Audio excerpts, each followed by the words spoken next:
Bom dia para aqueles que ainda não tinham falado. Que a graça, a paz do nosso Senhor Jesus Cristo continue abundante na nossa vida, nos nossos corações, nesse momento de celebração. Momento em que nós voltamos, nossa primeira celebração do ano. E é muito bom estarmos juntos, podermos louvar a Deus. Nós estamos retomando aqui em Sobradinho as celebrações semanais. Temos muito trabalho pela frente, temos muitas coisas a serem realizadas, mas damos graças porque também já foram sedimentados, já foi pavimentado muito caminho, muita coisa já está construída. Então nós não estamos começando como começamos lá atrás, né, Josael e Fátima? 2004, 2005, não é? Lá nós começamos, agora nós estamos dando continuidade àquilo que Deus já realizou. E nós cremos que Deus tem muita coisa a realizar no nosso meio. Nós, como ministério, precisamos avançar dentro daquilo que Deus nos deu a fazer. Nosso sonho é que cada uma das cidades, pelo menos aqui no DF, possam ser alcançadas. Do ministério como uma visão ministerial que Deus deu ao pastor Irã em formato de visão, é que cada cidade importante, ou cada capital ou cidade importante de um estado tivesse ali o Ministério Grande Mostarda. Não sei quantos lembram dessa visão. E a visão nossa para o DF é que hoje chama região administrativa, não é isso? Cada região administrativa tenha a representação do Ministério Grande Mostarda. Não simplesmente por ter, mas porque nós temos uma visão de alcançar as famílias, de levar a palavra de Deus para transformar as famílias. E mais do que nunca nós precisamos estar nesses locais, porque temos um ministério focado nas famílias. Hoje a maior necessidade da sociedade são famílias restauradas, são famílias ajustadas, são famílias que realmente sirvam ao Senhor. Então, se nós temos esse conteúdo, se nós temos esse ministério de trabalhar com famílias, vamos fazer isso. Cada região administrativa recebendo o nosso ministério, seja por meio de uma célula, ela está ali, por meio de uma família, aquela família está ali, a igreja doméstica, seja por meio de uma célula, seja por meio de uma congregação ou de uma celebração onde pode se reunir várias congregações, mas que Deus possa nos dar essa graça. Eu quero começar esse ano. Ano passado nós terminamos uma das últimas pregações nossa, foi falando a respeito de oração. Oração em tempos de crise e adversidade. Nós falamos sobre Abacuque. Foi uma das últimas pregações, nós gravamos e também ministramos lá em Taguatinga. Esse ano eu também quero começar, terminamos com oração, vamos começar com oração. Essa oração de Abacuque, que é chamada de lamentação, Abacuque fez 3 lamentações, é até estranho, tem isso, oração de lamentação. Abacuque fez 3 lamentações, só que a gente pensa e confunde às vezes lamentação com murmuração. Não, lamentação não tem nada a ver com murmuração. Lamentação é uma oração, é um caminho que Deus abriu para nós, como seres humanos decaídos, que sofremos, que enfrentamos lutas, que temos dificuldades para nos achegarmos com o coração, do jeito que estamos, diante dele, e possamos colocar diante dele as nossas lutas, as nossas dores, o nosso luto. Quantas pessoas estão passando por luto? E tem gente que acha que não pode chegar diante de Deus dessa forma, falando, Senhor, por quê? Podemos sim. E Deus está aberto a ouvir a nossa oração. Não é? Então a lamentação é isso, chegarmos diante de Deus com o nosso quebrantamento, o nosso coração dolorido, sofrido, e podermos colocar diante dele esses nossos sofrimentos. Mas interessante, a lamentação, diferente da murmuração, que é uma reclamação qualquer, a lamentação ela é carregada de fé, de esperança.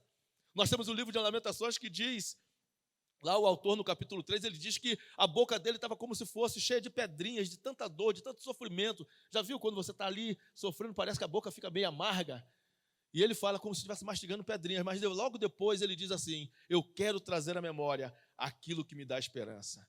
Então a lamentação para o ano de 2020, ela foi bem útil, para mim foi muito útil conhecer esse tipo de oração.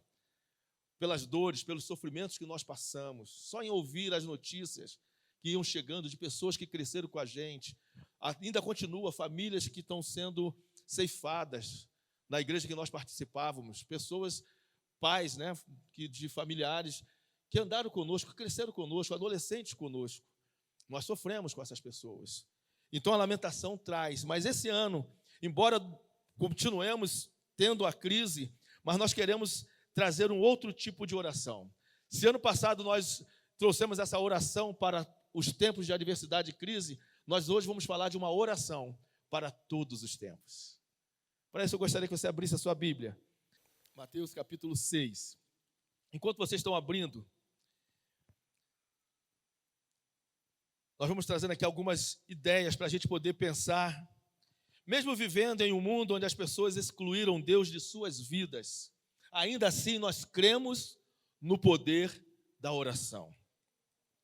Cremos na diferença que faz as visitas no lugar secreto.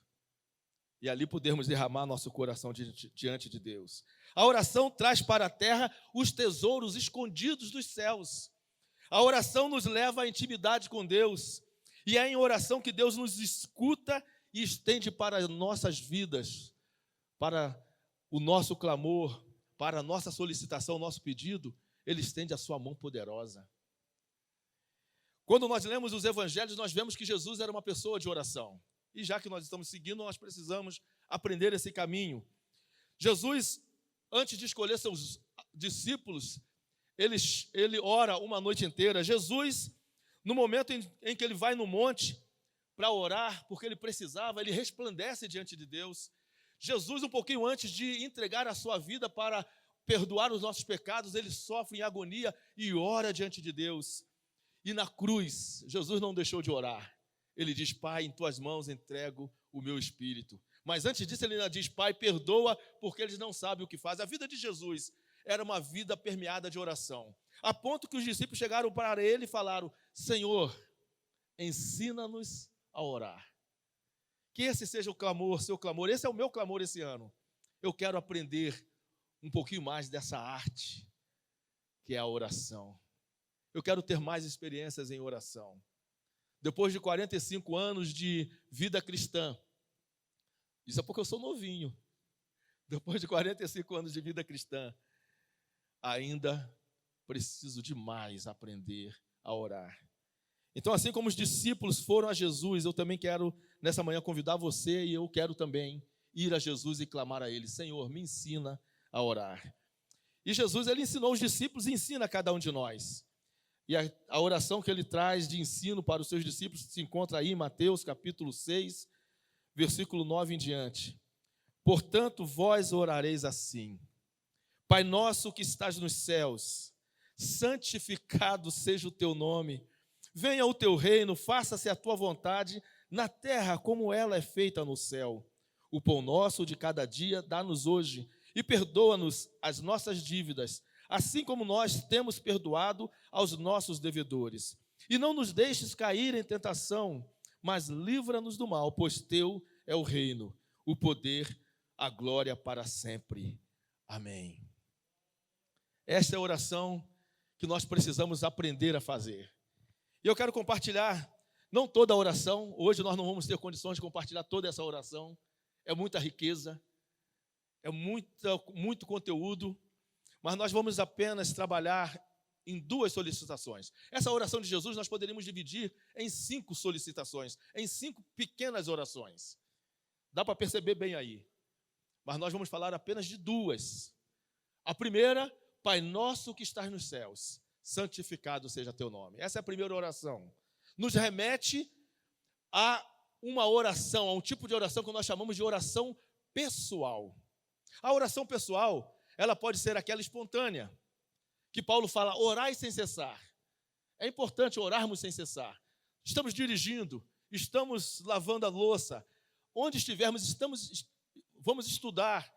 Sabe, a nossa mente o tempo todo ligado em Deus, é isso que precisamos. É a oração espontânea, aquilo que nos leva ali na hora, na necessidade. Mas há uma oração que Jesus fala, antes dele ensinar, ele fala assim: ó, vai para o teu quarto, fecha a tua porta, e ali no lugar secreto o teu Pai te ouvirá. Então esse é outro tipo de oração pessoal que nós precisamos aprofundar e que eu quero convidar cada um aqui a crescer. Quando nós olhamos a palavra de Deus, desde o Gênesis, Deus é um Deus que deseja ter relacionamento. Ele criou o homem e a mulher para ter relacionamento com eles, e a palavra de Deus diz, lá em Gênesis, que na viração do dia vinha o Senhor para conversar, porque oração é conversa, oração é diálogo. Não é somente a gente chegar diante de Deus com um monte de pedidos, está aqui, Senhor. É bom também. Deus ele não rejeita nada, gente. Isso que é maravilhoso. Nosso Pai amoroso, Ele não rejeita nada. É bom também. Mas Ele quer dialogar com você, assim como Ele fazia com o casal lá no Jardim do Éden. Então nós vemos que Deus, aquela sede, aquele desejo por relacionamento, e Ele queria se relacionar, assim como Ele tinha o relacionamento na Trindade, Ele também queria se relacionar com o ser humano. Então Ele vai ali no Jardim do Éden para conversar com aquele casal. Mas nós sabemos também a história que aquele casal, infelizmente, não viveu de forma adequada, quebrou o relacionamento com Deus, quebrou a aliança, e com isso houve afastamento. E aí Deus começou a trazer a revelação, começou a se revelar. Nós vemos Deus se revelando na vida dos patriarcas, e depois Ele se revela também para Moisés de uma forma extraordinária, mostrando o desejo dEle de estar com cada um de nós. E nesse texto aqui, quando Deus aparece a Moisés, até então, ele aparecia como Deus Altíssimo, como Deus Todo-Poderoso. Então nós temos vários nomes de Deus, Deus aparecendo aos patriarcas e várias pessoas, mas tem um momento que ele fala com Moisés de forma diferente, que é a maneira que Deus quer se relacionar com cada um de nós. Lá em Êxodo diz assim, Êxodo 6:3, aparecia Abraão, Isaque e Jacó, como o Deus Todo-Poderoso, El Shaddai, mas pelo meu nome, o Senhor, não me revelei a eles. A revelação de Deus é progressiva. Então, até Moisés, ninguém conhecia Deus como sendo o Senhor, um Deus pessoal. E aí Deus fala assim, por isso, diz aos israelitas, eu sou o Senhor. O nome de Deus. Deus se revela com o seu nome pessoal. Yahweh. Eu sou o Senhor. É o nome pessoal de Deus. E mais à frente, depois de alguns anos, alguns milhares de anos, ele se revela de uma forma plena na pessoa de Jesus. Porque o nosso Deus é um Deus que quer conversar, que quer estar perto de cada um de nós. E lá em Hebreus diz assim, nestes últimos tempos nos falou mediante seu Filho, a quem constituiu o herdeiro de tudo o que existe e por meio de quem criou o universo. Ele é o esplendor da glória e a expressão exata do seu ser, sustentando tudo o que há pela palavra do seu poder. Através de Jesus, Deus vem para se revelar de forma plena a cada um de nós. Então a oração, por que nós precisamos orar? Por que nós devemos entrar no nosso lugar secreto e termos esse tempo de oração com Deus, um tempo de oração pessoal? Porque a oração, ela é fonte de intimidade com Deus. Deus quer ter intimidade conosco. Deus quer se relacionar com cada um de nós, mas nós também precisamos querer esse relacionamento. E é através da oração que nós alcançamos isso. Se você deseja encontrar o florescer supremo da paternidade no coração de Deus, você deve procurá-lo na relação com seu Filho eterno e unigênito. É com este amor de Pai, do qual o objeto primordial é o Filho, que Deus volta-se para o mundo e procura criar homens e mulheres que possam compartilhar disso.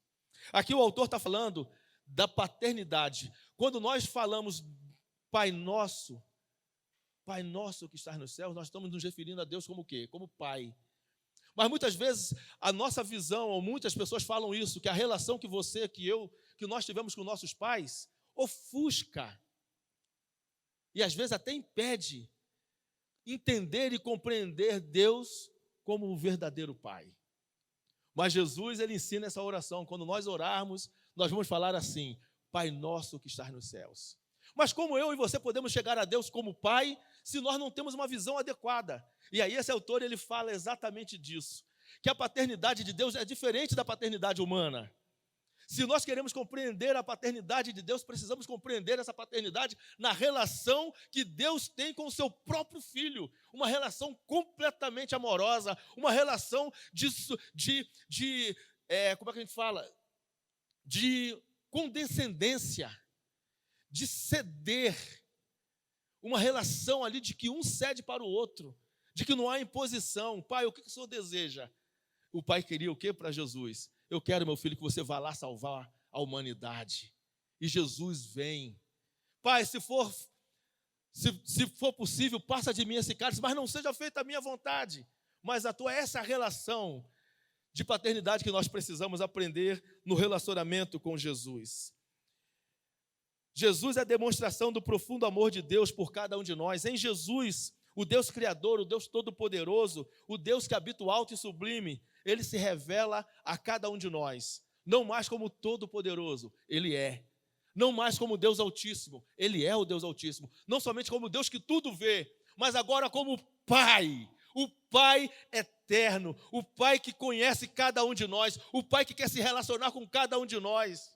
Aquele que provê, aquele que produz segurança, aquele que promove bem-estar. Isso é paternidade. Essa é a paternidade de Deus para cada um de nós. E lá em João, capítulo 1, versículo 12, diz assim: mas a todos quantos o receberam, deu-lhes o poder de serem feitos filhos de Deus, aqueles que creem no seu nome. Você é filho? Você é filho de Deus? Você é filha de Deus? Você recebeu esse privilégio por causa de Jesus. O apóstolo Paulo também diz assim: pois vocês não receberam um espírito que os escraviza para novamente temerem, mas vocês receberam o espírito que os torna filhos por adoção, por meio do qual clamamos, Abba Pai. Sabe o que significa Abba Pai? É um tratamento carinhoso de quem tem intimidade. Porque você não tem mais o espírito de escravidão, de morte, que te prendia ao pecado. Agora você pode ir e ter acesso plenamente a Deus. Gente, que coisa extraordinária. Ah, Senhor, se nós pudéssemos compreender essa revelação. Ah, se nós pudéssemos adentrar mais e compreender mais o que o Senhor está trazendo a respeito disso. De que o Senhor é o nosso Pai. Nisto reside o caráter da nossa oração. A concepção de Deus como sendo o nosso Pai. Isso é maravilhoso.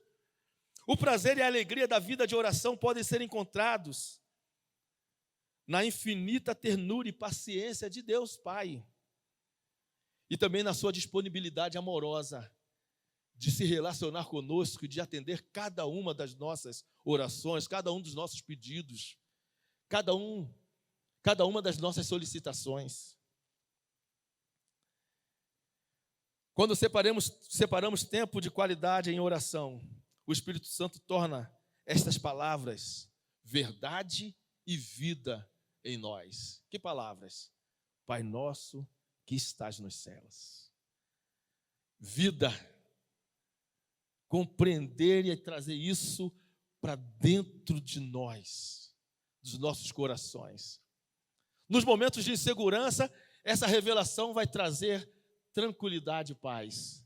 Num momento de pandemia como esse que nós estamos vivendo, nós sabemos que Deus não nos abandonou, que Ele é o nosso Pai.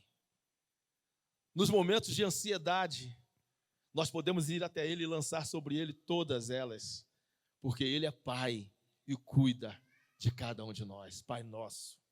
Mas tem um outro aspecto dessa oração pessoal que eu quero compartilhar com você. Talvez essa seja um pouquinho diferente, mas é importante nós compreendermos e adentrarmos esse lugar secreto chamando Deus de Pai. A oração pessoal, além de promover intimidade com Deus, a oração pessoal, ela promove a crucificação do eu, do nosso eu. Você ouviu bem isso?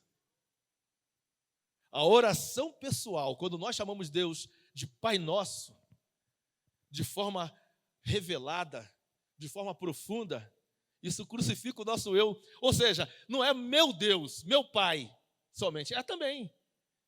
Mas Jesus está ensinando algo mais profundo, está ensinando que nós fazemos parte de uma família, nós fazemos parte de um corpo, onde nós estamos interrelacionados, interligados. Eu não posso mais agora viver uma vida somente focada em mim mesmo.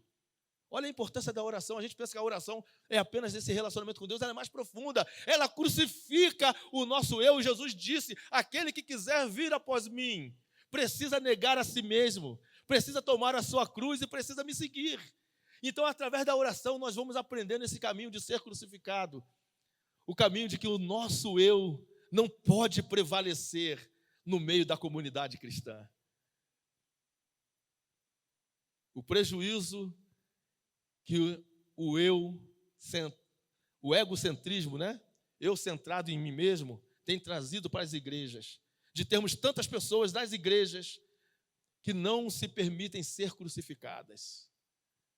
Tem sido grande nas igrejas o prejuízo. Tem sido grande. Mas em nome de Jesus, 2021 é um tempo de oração. Se nós aprofundarmos nossa vida de oração, tenha certeza, você vai ter um relacionamento mais profundo com Deus, vai compreender a paternidade de Deus. Você também vai aprender a colocar seu eu no melhor lugar que ele deve estar, que era a cruz. A cruz é o nosso lugar.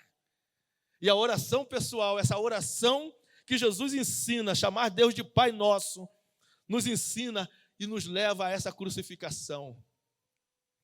Em oração nós nos quebrantamos na presença de Deus. E há ali um verdadeiro encontro entre o céu e a terra, entre o infinito e o infinito, entre o divino e o humano, onde o impossível, olha só, quando você ora e se permite ser crucificado, o impossível, ele é consumido pelas possibilidades. Já pensou nisso? Aquilo que é impossível para você não é impossível para Deus. Quando você adentra aquele lugar secreto, ali tudo se torna possível. Chamar Deus de Pai. As promessas de Deus, elas podem se cumprir sim. Porque quando nós estamos no lugar secreto e ali o nosso eu é crucificado, nós não estamos mais interessados somente naquilo que é nosso, mas naquilo que Deus de fato quer. E aí por isso nós podemos orar: Pai nosso que estás nos céus, santificado seja o teu nome. Quando nós oramos o Pai Nosso, passamos a nos ver como um corpo. Todos, sem exceção, são importantes. E aí nós podemos cumprir a oração de Jesus. Olha que oração extraordinária. Minha oração não é apenas por estes, ou seja, pelos 12 discípulos.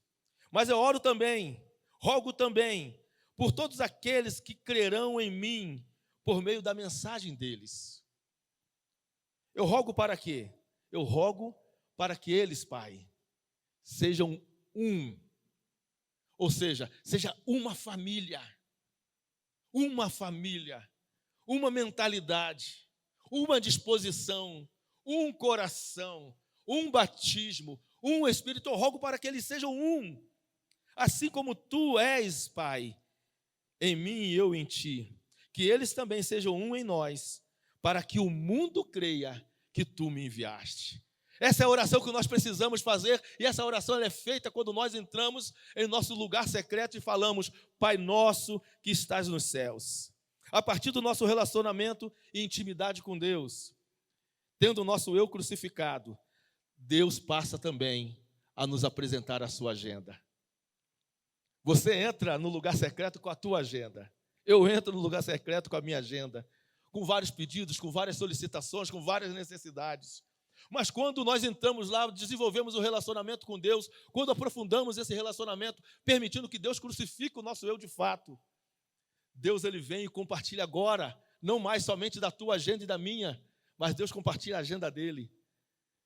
E aí nós passamos para o segundo tipo de oração, que é a segunda oração que está aqui. Nós começamos a clamar: venha o teu reino, seja feita a tua vontade, como ela é feita no céu. A primeira oração ela é pessoal. Deus trabalha conosco em nossos corações. A segunda oração ela é intercessória. Nós nos colocamos diante de Deus, não mais agora somente pensando em nós, mas pensando também nos outros. E que tempo é esse que nós precisamos pensar nos outros, né? Mais do que nunca, temos recebido diariamente muitas solicitações de oração, em todos os aspectos. Oração, pessoas adoecidas, pessoas desempregadas, pessoas que estão sofrendo. E Deus te convida, me convida a aprendermos a interceder. Para interceder, clamar, venha o teu reino. Nós vimos, precisamos estar com o nosso eu ali sendo crucificado. Mas também essa oração de intercessão, ela é movida pela compaixão. Olha o que Jesus diz lá em Mateus capítulo 5, capítulo 9. Pode abrir para a gente acompanhar junto. Quando a gente vai lendo ali o Evangelho de Mateus, fala que Jesus percorria as cidades, as vilas, os lugarejos, curando, pregando, ensinando. Mas chegou o momento dessa caminhada de Jesus, ou vários momentos, talvez ele tenha visto isso. Jesus olha para as pessoas que estão caminhando com ele. E aqui Mateus escreve assim algo extraordinário. Ele fala assim, Mateus capítulo 9, do 35 ao 38. Ao ver as multidões, teve grande compaixão delas, porque estavam aflitas e desamparadas como ovelhas sem pastor. Então disse aos seus discípulos: a colheita, ela é grande, mas os trabalhadores são poucos. Clamem, intercedam, orem ao Senhor da colheita, para que Ele envie trabalhadores para a sua colheita. Então Jesus olhou a multidão, ele era o pastor, mas ele olha aquela multidão, ele não podia pastorear toda aquela multidão sozinho, embora seja o nosso sumo pastor.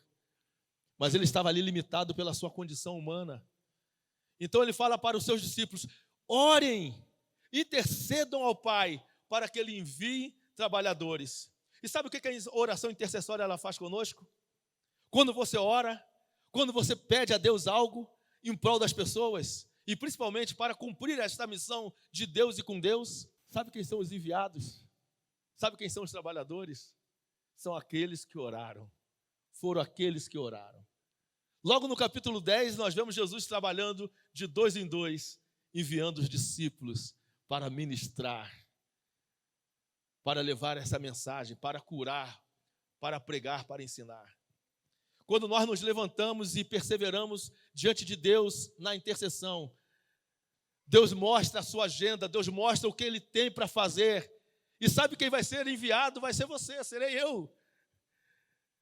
Nós seremos enviados. Eu tenho orado, Senhor, envia trabalhadores para essa colheita aqui em Sobradinho, em Planaltina, né, no Grande Colorado, nos condomínios, porque o nosso sonho é termos em cada condomínio uma família, uma igreja doméstica.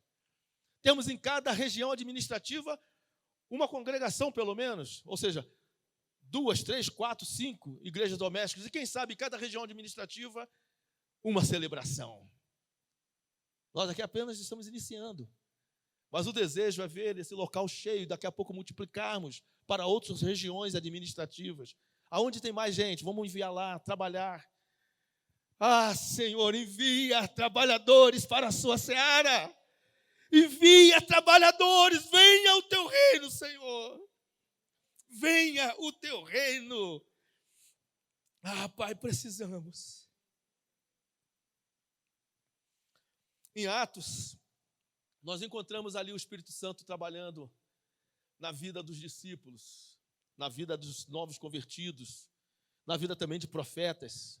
E ali no capítulo 13, em Atos, mostra o Espírito Santo, enquanto jejuavam, o Espírito Santo veio e falou para a igreja: separa, aparta para a minha obra Barnabé e Saulo.